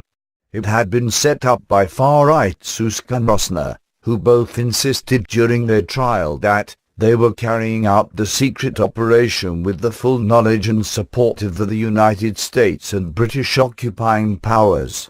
Sentenced to death, they were then pardoned under mysterious circumstances by President Connor, 1951-1957. Franz Ola set up a new secret army codenamed Österreichische Wander, Sport und Gesellschaftlichen, OWSGV, literally Austrian Hiking, Sports and Society Club, with the cooperation of MI6 and the CIA. He later explained that, "We bought cars under this name. We installed communication centers in several regions of Austria, confirming that special units were trained in the use of weapons and plastic explosives." He proceeded that, "There must have been a couple of thousand people working for us. Only very, very highly positioned politicians and some members of the union knew about it." In 1965, the police forces discovered a stay-behind arms cache in an old mine close to Windisbleiberg and forced the British authorities to hand over a list with the location of 33 other caches in Austria. In 1990, when secret, stay-behind, armies were discovered all around Europe. The Austrian government said that no secret army had existed in the country. However, 6 years later, the Boston Globe revealed the existence of secret CIA arms caches in Austria. Austrian President Thomas Klestil and Chancellor Franz Vranitzky insisted that they had known nothing of the existence of the secret army and demanded that the United States launch a full-scale investigation into the violation of Austria's neutrality, which was denied by President Bill Clinton. State Department spokesman Nicholas Burns, appointed in August 2001 by President George Bush as the United States permanent representative to the Atlantic Treaty Organization, where, as ambassador to NATO, he headed the Combined State Defense Department United States mission to NATO and coordinated the NATO response to the September 11, 2001 attacks, insisted. The aim was noble, the aim was correct. To try to help Austria if it was under occupation. What went wrong is that successive Washington administrations simply decided not to talk to the Austrian government about it. Cyprus, the Turkish branch of Gladio counter-guerrilla, formed the TMT Turkish Resistance Organization in Cyprus in 1958 and manned it with Turkish officers. The 1960 Constitution of the Republic of Cyprus only had provision for a very small professional army of a few hundred men from both Cypriot communities. Following the 1963-64 clashes that led to the collapse of the power sharing between Greek and Turkish Cypriots, the National Guard was created as a conscription Greek Cypriot army. The officers for the National Guard were almost exclusively Greek nationals, officers of the Greek army. Loc units were created in Cyprus modeled on the Greek Loc units, though Cyprus never joined NATO and was at the time a member of the non-aligned movement. Reporter Makarios Droujatis has written about Greek officer Dimitris Papapostolou, commander of Loc in Cyprus at the time, conspiring with ex-Interior Minister Polykphos Yorkatsis to kill elected President Makarios by attacking his helicopter, and after the failure of that attempt, being involved in the assassination of Yorkatsis. The 15 July 1974 coup d'état against Makarios was executed by National Guard units, with the attack on the presidential palace perpetrated by 31 and 32 Moira Catadromum Loc units with the help of 21 Ipilhir and Agnoresios tanks reconnaissance unit. Finland in 1944. The Swedes worked with Finnish intelligence to set up a stay-behind network of agents within Finland to keep track of post-war activities in that country. While this network was allegedly never put in place, Finnish codes, SIGINT equipment and documents were brought to Sweden and apparently exploited until the 1980s. In 1945, Interior Minister Ijoleno exposed a secret stay-behind army which was closed down, so-called weapons cache case. This operation was organized by Finnish General Staff officers, without foreign help, in 1944 to hide weapons in order to sustain a large-scale guerrilla warfare in the event the Soviet Union tried to occupy Finland in the aftermath of the Continuation War. See also Operation Stella Polaris. In 1991, the Swedish media claimed that a secret stay-behind army had existed in neutral Finland with an Excel base in Stockholm. Finnish Defense Minister Elisabeth Rehn called the revelations a fairy tale, adding cautiously, or at least an incredible story of which I know nothing. However, in his memoirs, former CIA Director William Colby described the setting up of stay-behind armies in Scandinavian countries including Finland, with or without the assistance of local governments, to prepare for a Soviet invasion. Spain. Several events prior to Spain's 1982 membership in NATO have also been tied to Gladio, In May 1976, a year after Franco's death, two left-wing Carlist members were shot down by far-right terrorists, among whom were Gladio operative Stefano Delci and members of the Argentine anti-communist alliance, AAA, demonstrating connections between Gladio and the South American Dirty War. This incident became known as the Monteguro Massacre. According to a report by the Italian CESIS, Executive Committee for Intelligence and Security Services, Carlo Zaccattini, who took part in the 1972 Pettino bombing in Italy alongside Vincenzo Vinciguerra, participated in the 1977 massacre of Atocha in Madrid, killing 5 people, including several lawyers, members of the Workers' Commission's trade unions closely linked with the Spanish Communist Party. Zaccattini was naturalized Spanish and exiled in Spain since 1972, date of the Pettino bombing. Following Andreotti's 1990 revelations, Adolfo Cereres, Spain's first democratically elected prime minister after Franco's death, denied ever having heard of Gladio. President of the Spanish government in 1981-82, during the transition to democracy, Calvo Sotelo stated that Spain had not been informed of Gladio when it entered NATO. Asked about Gladio's relations to Francoist Spain, he said that such a network was not necessary under Franco, since the regime itself was Gladio. According to General Fausto Fortunato, head of Italian SISMI from 1971 to 1974, France and the United States had backed Spain's entrance to Gladio, but Italy would have opposed its veto to it. Following Andreotti's revelations, however, Marcícera, Spanish Minister of Defense, opened up an investigation concerning Spain's links to Gladio. Furthermore, Canarias 7 newspaper revealed, quoting former Gladio agent Alberto Volo, who had a role in the revelations of the existence of the network in 1990, that a Gladio meeting had been organized in August 1991 in the Gran Canaria island. Alberto Volo also declared that as a Gladio operative, he had received trainings in Maspalomas, in the Gran Canaria island between the 1960s and the 1970s. El País Daily also revealed that the Gladio organization was suspected of having used former NASA installations in Maspalomas, in the Gran Canaria island, in the 1970s. André Moyen, former Belgian secret agent, also declared that Gladio had operated in Spain. He said that Gladio had bases in Madrid, Barcelona, Saint Sebastian and the Canarias Islands.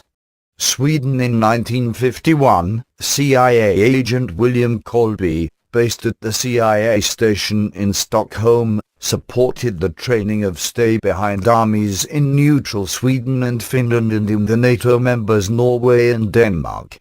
In 1953, the police arrested right-winger Otto Hallberg and discovered the preparations for the Swedish stay-behind army. Hallberg was set free and charges against him were dropped. Switzerland. Project 26 in Switzerland, a secret army named P-26 was discovered, by coincidence months before Giulio Andreotti's October 1990 revelations.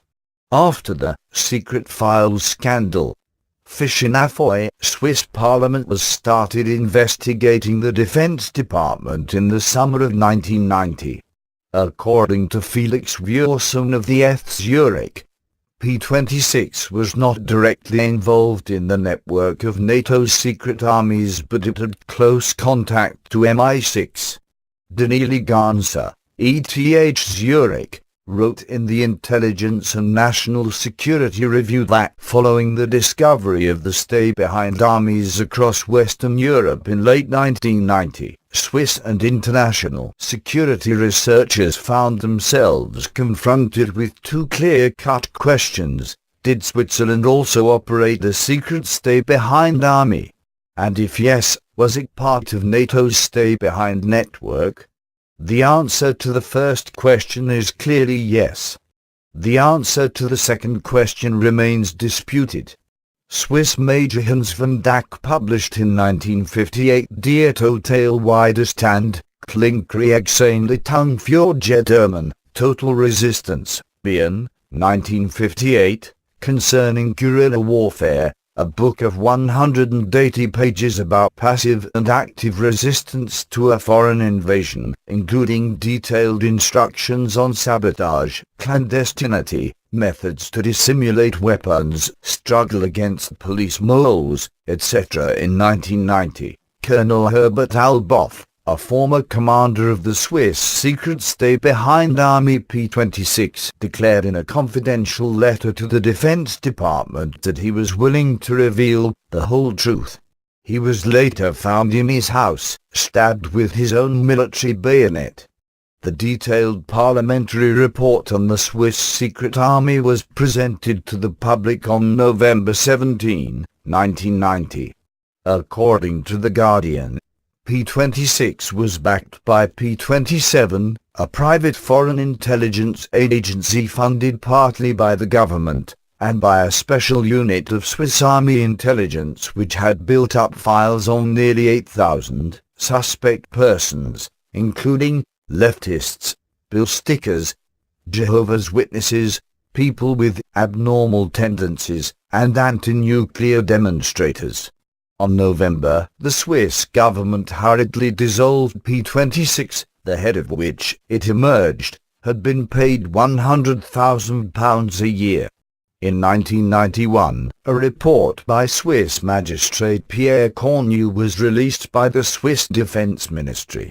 It said that P-26 was without political or legal legitimacy, and described the group's collaboration with British secret services as intense. Unknown to the Swiss government, British officials signed agreements with the organization, called P-26, to provide training in combat, communications and sabotage. The latest agreement was signed in 1987. P-26 cadres participated regularly in training exercises in Britain. British advisors, possibly from the SAS, visited secret training establishments in Switzerland.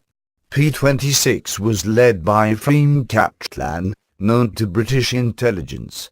In a 2005 conference presenting Daniele Gantz's research on Gladio, Hansen, General Chief of Staff of the Swiss Army between 1977 and 1980, explained how he was informed of the existence of a secret organization in the middle of his term of office. According to him, it already became clear in 1980 in the wake of the Schilling/Bachmann affair that there was also a secret group in Switzerland. But former MP, Helmut Hubacker, president of the Social Democratic Party from 1975 to 1990, declared that although it had been known that special services existed within the army, as a politician he never at any time could have known that the secret army P-26 was behind this. Hubacker pointed out that the president of the parliamentary investigation into P-26, Puki MD, the right-wing politician from Appenzell and member of the Council of States for that canton, Carlo Schmid, had suffered, like a dog, during the Commission's investigations.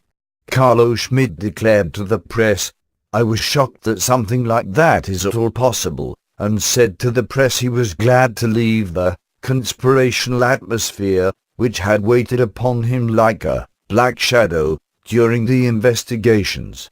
Hubacker found it especially disturbing that, apart from its official mandate of organizing resistance in case of a Soviet invasion, P-26 had also a mandate to become active should the left succeed in achieving a parliamentary majority. FOI requests in the United States State Department's 2006 Communique 3 Freedom of Information Act, FOI, requests have been filed to the CIA, which has rejected them with the glum response, the CIA can neither confirm nor deny the existence or non-existence of records responsive to your request. One request was filed by the National Security Archive in 1991, another by the Italian Senate Commission headed by Senator Giovanni Pellegrino in 1995 concerning Gladio and Aldo Moro's murder, the last one in 1996, by Oliver Rothkold of Vienna University, for the Austrian government, concerning the secret stay-behind armies after a discovery of an arms cache. Furthermore, the United States State Department published a communique in January 2006 which, while confirming the existence of stay-behind armies in general, and the presence of the Gladio stay-behind unit in Italy, in particular, with the purpose of aiding resistance in the event of Soviet aggression directed westward, from the Warsaw Pact, dismissed claims of any United States ordered, supported or authorized skullduggery by stay-behind units. In fact, it claims that, on the contrary, the accusations of US-sponsored false flag operations are rehashed former Soviet disinformation based on documents that the Soviets themselves forged. Specifically, the researchers are alleged to have been influenced by the Westmoreland Field Manual, whose forged nature was confirmed by former KGB operatives following the end of the Cold War. However, since then counter-sources from within Gladio and the CIA have admitted its authenticity. The alleged Soviet-authored forgery, disseminated in the 1970s, explicitly formulated the need for a strategy of tension, involving violent attacks blamed on radical left-wing groups in order to convince Allied governments of the need for counteraction. It also rejected a communist Greek journalist's allegations made in December 2000. A secret clause exists in the North Atlantic Treaty requiring candidate countries, before joining NATO, to establish clandestine citizen cadres standing ready to eliminate communist cells during any national emergency. These clandestine cadres were to be controlled by the country's respective security services. After World War II, the UK and the United States decided to create stay-behind paramilitary organizations, with the official aim of countering a possible Soviet invasion through sabotage and guerrilla warfare behind enemy lines. Arms caches were hidden, escape routes prepared, and loyal members recruited, that is, mainly hardline anti-communists, including many ex-Nazis or former fascists, whether in Italy or in other European countries. In Germany, for example, Gladio had as a central focus the Jehlenorg, also involved in Odessa, Ratlins, named after Reinhard Jehlen, who would become West Germany's first head of intelligence, while the predominantly Italian P2 Masonic Lodge was composed of many members of the neo-fascist Italian social movement, MSI, including Licio Gelli. Its clandestine cells were to stay behind, hence the name, in enemy-controlled territory, and to act as resistance movements, conducting sabotage, guerrilla warfare and assassinations. However, Italian Gladio was more far-reaching. A briefing minute of June 1, 1959, reveals Gladio was built around internal subversion. It was to play a determining role, not only on the general policy level of warfare, but also in the politics of emergency. In the 1970s, with communist electoral support growing and other leftists looking menacing, the establishment turned to the strategy of tension, with Gladio eager to be involved. CIA Director Alan Dulles was one of the key people in instituting Operation Gladio, and most of Gladio's operations were financed by the CIA.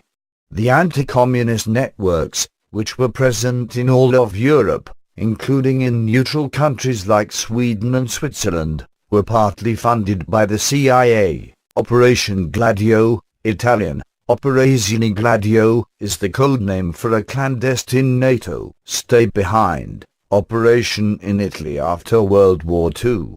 Its purpose was to continue anti-communist actions in the event of a shift to a Communist Party-led government. Although Gladio specifically refers to the Italian branch of the NATO stay-behind organizations, Operation Gladio is used as an informal name for all stay-behind organizations, sometimes called Super NATO. The name Gladio is the Italian form of gladius, a type of Roman short sword.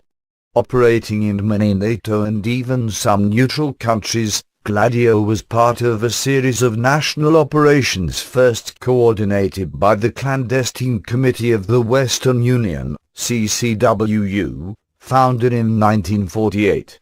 After the creation of NATO in 1949, the CCWU was integrated into the Clandestine Planning Committee, CPC, founded in 1951 and overseen by SHAPE, Supreme Headquarters Allied Powers, Europe, transferred to Belgium after France's official withdrawal from NATO's military committee in 1966, which was not followed by the dissolution of the French stay-behind paramilitary movements. He role of the Central Intelligence Agency, CIA, in sponsoring Gladio and the extent of its activities during the Cold War era, and its relationship to right-wing terrorist attacks perpetrated in Italy during the years of late 1960s to early 1980s, and other similar clandestine operations is the subject of ongoing debate and investigation. Italy, Switzerland and Belgium have had parliamentary inquiries into the matter.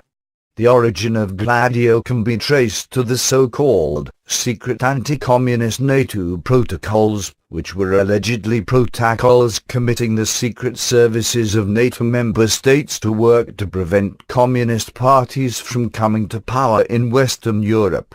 According to the Italian researcher Mario Glitter, the protocols required member states to guarantee alignment with the Western Bloc, by any means. According to the United States journalist Arthur Rowe, secret services in close cooperation with the United States Central Intelligence Agency, CIA, and the British Foreign Secret Service Secret Intelligence Service, SIS, also MI6. Trained together with the United States Green Berets and British Special Air Service, SAS, these clandestine NATO soldiers, armed with underground arms caches, prepared against a potential Soviet invasion and occupation of Western Europe, as well as the coming to power of communist parties.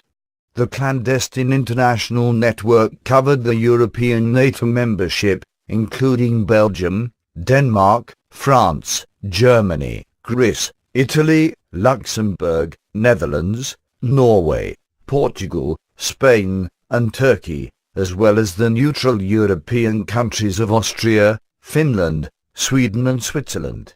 The Central Intelligence Agency's response to the series of accusations made by Mr. Ganser in his book regarding the CIA's involvement in Operation Gladio, deals with the fact that neither Ganser nor anyone else have solid evidence supporting their accusations.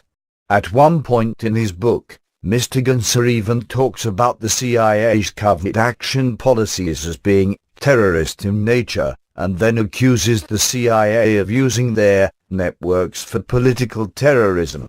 After being attacked by Ganser, the CIA has responded to these unfounded attacks by demonstrating that Daniele Ganser's sourcing is largely secondary, and that Ganser himself has complained about not being able to find any official sources to support his charges of the CIA's or any Western European government's involvement with Gladio.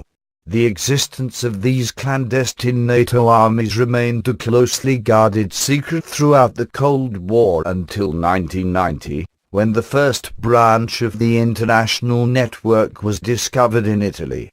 It was codenamed Gladio, the Italian word for a short double-edged sword, gladius.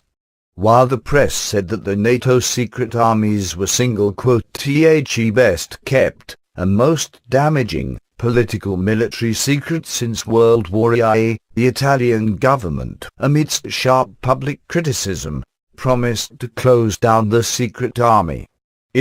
Some went as far as claiming that Christian Democrat, Democrazia Cristiana, leader Aldo Moro had been the founder of Italian Gladio.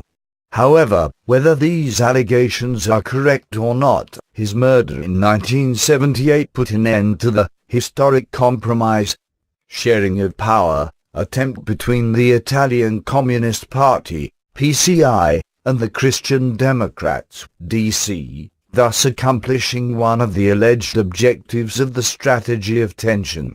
Operating in all of NATO and even in some neutral countries such as Spain before its 1982 admission to NATO, Gladio was first coordinated by the Clandestine Committee of the Western Union, CCWU, founded in 1948. After the creation of NATO in 1949, the CCWU was integrated into the Clandestine Planning Committee, CPC, founded in 1951 and overseen by the SHAPE, Supreme Headquarters Allied Powers Europe, transferred to Belgium after France's official retreat from NATO, which was not followed by the dissolution of the French stay-behind paramilitary movements. Ganser alleges that, next to the CPC, a second secret army command center, labeled Allied Clandestine Committee, ACC, was set up in 1957 on the orders of NATO's Supreme Allied Commander in Europe, Sasseur. This military structure provided for significant the United States leverage over the secret stay-behind networks in Western Europe, as the Sasseur, throughout NATO's history, has traditionally been the United States general who reports to the Pentagon in Washington and is based in NATO's Supreme Headquarters Allied Powers Europe, SHAPE, in Mons, Belgium.